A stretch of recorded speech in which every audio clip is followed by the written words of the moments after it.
नमस्कार दोस्तों, दक्ष online study point में आपका स्वागत है। आज 16 जुलाई 2021 है। चलते हैं पहले क्वेश्चन की ओर। द ग्रेट बिग लायन नामक पुस्तक किसके द्वारा लिखी गई है? Crisis knight, Tultul Biswas, Prakash Manu, Ved Prakash. इसका जो राइट आंसर होगा वो होगा crisis knight. The great big lion नामक पुस्तक बाल कौतुक क्रिसिस नाइट द्वारा लिखी गई है और ये चित्रित की गई है। यह किताब एक शेर दो बच्चों की कहानी के बारे में बताती है। इस पुस्तक में दोस्ती, समावेशिता, वन्य जीव संरक्षण, कल्पना की दुनिया के बारे में बताया जाता है। नाइट, जो कि वर्तमान में कनाडा में रहती हैं, 1 साल की उम्र में पढ़ना सीखा था और 3 साल की उम्र में ही अपनी नोटबुक में द ग्रेट बिग लायन की स्टोरी लिखना शुरू कर दी थी। नेक्स्ट क्वेश्चन के लिए चलते हैं। अभी हाल में विदेश मंत्री एस जयशंकर ने किस देश में महात्मा गांधी की प्रतिमा का अनावरण किया? Belgium, Portugal, Finland and Georgia. इसका जो राइट आंसर होगा जॉर्जिया। विदेश मंत्री एस जयशंकर ने जॉर्जिया में एक प्रमुख पार्क है तिबिलिसी पार्क, याद रखना जॉर्जिया की जो राजधानी है वो तिबिलिसी है, महात्मा गांधी की प्रतिमा का अनावरण किया। 17वीं शताब्दी की सेंट क्वीन केटेवा, जो कि वहाँ की महारानी थी, ठीक है, उनके अवशेष भारत में 2005 में गोवा के सेंट अगस्टीन कॉन्वेंट में पाया गया था। ये जो अभिलेख है जो पाया गया था वो मध्यकालीन पुर्तगाली अभिलेखों के आधार पर इसका सर्च किया गया था। यह जयशंकर जी इसी अभिलेख को वहाँ के मेन गवर्नमेंट को सौंपने गए थे। नेक्स्ट क्वेश्चन के लिए चलते हैं। टोक्यो में होने वाले ओलंपिक जिम्नास्ट जज कौन बनाए गए हैं? पहले भारतीय जिम्नास्ट जज बनाए गए हैं। इसमें ऑप्शन है आशीष कुमार, दीपा कर्मकर, अरुणा रेड्डी और दीपक काबरा। इसका राइट आंसर होगा दीपक काबरा। दीपक काबरा ओलंपिक खेलों की जिम्नास्टिक प्रतियोगिता को जज करने के लिए चुने जाने वाले पहले भारतीय हैं। ठीक है, दीपक काबरा जो है पहले भारतीय जिम्नास्ट के ओलंपिक जज। 23 जुलाई से हो रहे टोक्यो ओलंपिक खेलों में पुरुषों के कलात्मक जिम्नास्ट की भूमिका नजर आएंगे। याद रखना 23 जुलाई से टोक्यो में, ठीक है, टोक्यो में, जापान की राजधानी टोक्यो में ओलंपिक आयोजित किया जा रहा है। नेक्स्ट क्वेश्चन के लिए चलते हैं।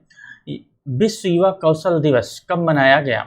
14 जुलाई, 15 जुलाई, 13 जुलाई, 10 जुलाई। और इसका जो राइट आंसर होगा 15 जुलाई। क्या होगा? 15 जुलाई। संयुक्त राष्ट्र हर साल 15 जुलाई को विश्व युवा कौशल दिवस, वर्ल्ड यूथ स्किल्स डे विश्व स्तर पर मनाता है। इसमें युवा लोग तकनीकी और व्यावसायिक शिक्षा के साथ साथ वहाँ के प्रशिक्षण संस्थान, सार्वजनिक और निजी क्षेत्र के हितधारकों के लिए एक अवसर के रूप में मनाया जाता है। साथ ही युवाओं के रोजगार, अच्छे काम, उद्यमिता और कौशल से लैस करने के महत्व का जश्न मनाने के लिए यह 15 जुलाई मनाया जाता है। अभी हाल ही में राज्यसभा में सदन के नेता के रूप में किसे नियुक्त किया गया? पीयूष गोयल, निर्मला सीतारमण, भूपेंद्र यादव, धर्मेंद्र प्रधान। इसका जो राइट आंसर होगा वो होगा पीयूष गोयल। केंद्रीय मंत्री पीयूष गोयल जो राज्यसभा में सदन के नेता के रूप में नियुक्त किए गए हैं, जो 6 जुलाई 2021 से उनका कार्यकाल प्रभावी होगा। थावर चंद गहलोत का इन्होंने स्थान लिया है, जो कि कर्नाटक के राज्यपाल बनाए जा चुके हैं।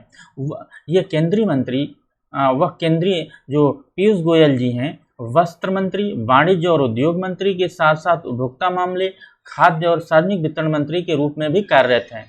सदन का जो नेता होता है, जो इनको जिम्मेदारी मिली है, सदन में सरकारी बैठकों और कार्य के आयोजन के लिए जिम्मेदार होता है, जो राज्यसभा में जो नामित किया जाता है। नेक्स्ट क्वेश्चन के लिए चलते हैं। केंद्र सरकार ने अपने कर्मचारियों की महंगाई भत्ते और महंगाई राहत में कितने प्रतिशत की वृद्धि की है? ठीक है, 10%, 8%, 11% और 13%। इसका राइट आंसर होगा 11%। पहले 17% मिलता था, बाद में अब 28% कर दिया गया। आने की वृद्धि कितनी की गई है? अब वृद्धि जो है वो 11% की है। ठीक है, ये जून जून 2020 में फ्रीज कर दिया गया था, रोक दिया गया था।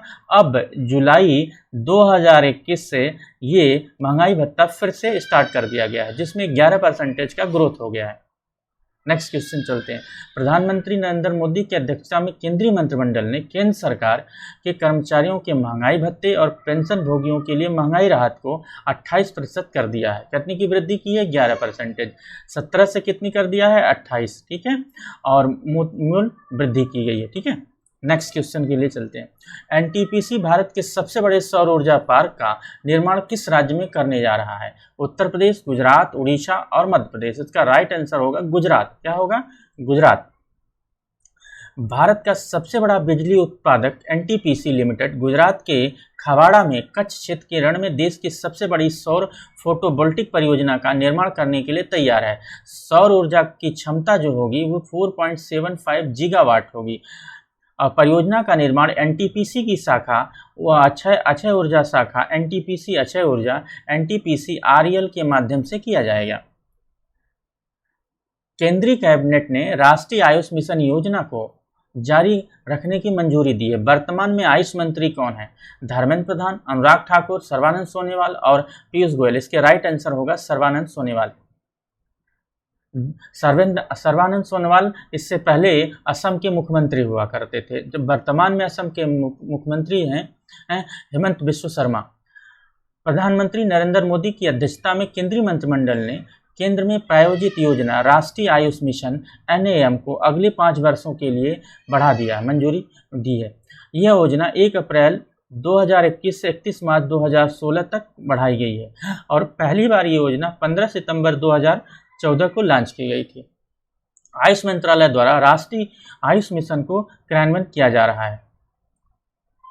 केंद्र शासित प्रदेश लद्दाख ने किसके साथ मिलकर ऑर्गेनिक प्रदेश बनाने के लिए समझौता किया है? इसका राइट जो ये ऑप्शन है आसाम, सिक्किम, त्रिपुरा और मेघालय। इसका जो राइट आंसर होगा वो होगा सिक्किम।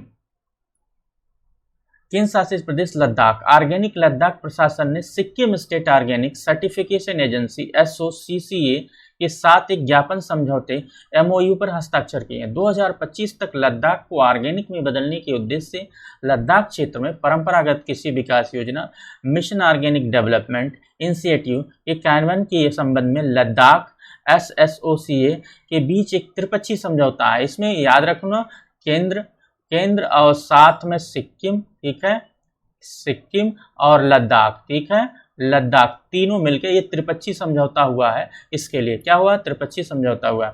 सिक्किम सभी कृषि भूमि प्रमाणित ऑर्गेनिक के साथ पहला 100% ऑर्गेनिक राज्य है। ऑर्गेनिक राज्य का मीनिंग होता है कि सिक्किम में रासायनिक उर्वरक और कीटनाशकों के उपयोग और बिक्री पर पूरी तरह प्रतिबंध लगा दिया गया है। भारत का पहला ग्रेन ATM कहाँ खोला गया है? लखनऊ, ग्वालियर, गुरुग्राम और जयपुर। इसका जो राइट आंसर होगा गुरुग्राम होगा।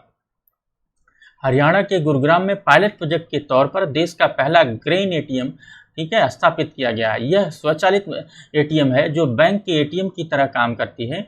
इस मशीन को संयुक्त राष्ट्र के वर्ल्ड फूड प्रोग्राम के तहत स्थापित किया गया है। इसे automated multi commodities grain dispensing machine भी कहा जाता है। अगर ये वीडियो आपको अच्छा लगा तो लाइक, शेयर और सब्सक्राइब जरूर करें। धन्यवाद।